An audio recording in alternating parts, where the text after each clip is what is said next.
बातमी अमरावतीमधून आहे। मंत्री नितेश राणेंना परतवाडामधल्या सभेस परवानगी नाकारण्यात आलेली आहे।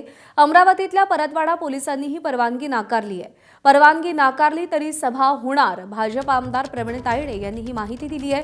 अचलपूरचे भाजप आमदार प्रवीण तायडे यांनी एबीपी माझाला एक्सक्लुझिव्ह माहिती दिली आहे। नितेश राणे या सभेत काय बोलणार याकडे सगळ्यांचं लक्ष आहे। उद्या संध्याकाळी 5 वाजता परतवाडा इथल्या जयस्तंभ चौकामध्ये ही जाहीर सभा होणार आहे। सकल हिंदू समाजाकडून नितेश राणे यांची सभा आयोजित करण्यात आलेली आहे।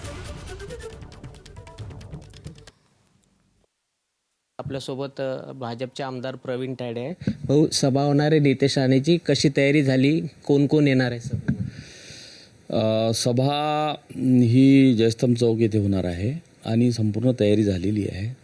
आणि सभेला मत्स्य व्यवसाय मंत्री नितेशजी राणे आहे आणि श्रीमती मीराताई कळबे ह्या सुद्धा उपस्थित राहणार आहे। पोलिसांनी मात्र याला परवानगी नाकारलेली असं कळते आम्हाला। ठीक आहे, पोलिसांनी नाकारली याच्यासाठी की आता जे प्रकरण झालेलं आहे त्या प्रकरणाच्या अनुषंगाने त्यांनी एका मैदानावर घेण्याचं असं हे केलं होतं, परंतु तिथे पाडवा पहाट आणि 26 जानेवारीचे कार्यक्रम होतात, दहीहंड्या होतात, त्याच्यामुळे तिथे सभा ही घेणं काही असं अनुचित असं काही होणार नाही। काय अटी काय घातलेल्या आहेत? अटी ह्याच की ते शेजारीचं एक हे आहे, मस्जिद आहे, त्याच्यानंतर त्या आरोपीचं जो नराधम होता त्याचंसुद्धा बाजूला, त्याच्या खूप लांब आहे ते घर, पण त्यांना असंच त्या टर्म्स अँड कंडिशन म्हणजे त्यात टाकलेलं आहे, त्यात मेन्शन केलेलं आहे। सगळ्यांचं लक्ष लागले की नितेश राणे काय बोलणार आणि त्यांचं आक्रमक शैली तुम्हालाही माहिती आहे, संपूर्ण महाराष्ट्रालाच माहिती आहे।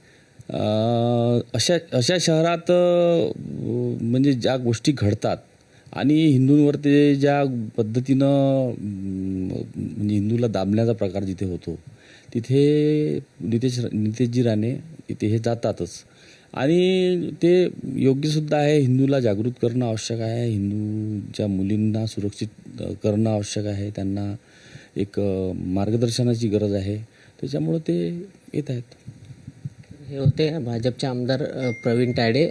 नितेश राणे यांची सभा जरी पोलिसांनी नाकारली असली तरी मात्र सभा त्याच ठिकाणी त्याच वेळेत होईल असा सुद्धा माहिती प्रवीण तायडे यांनी एबीपी। कॅमेरामॅन अमोल देशमुखचा प्रणय निर्माण, एबीपी माझा, अमरावती।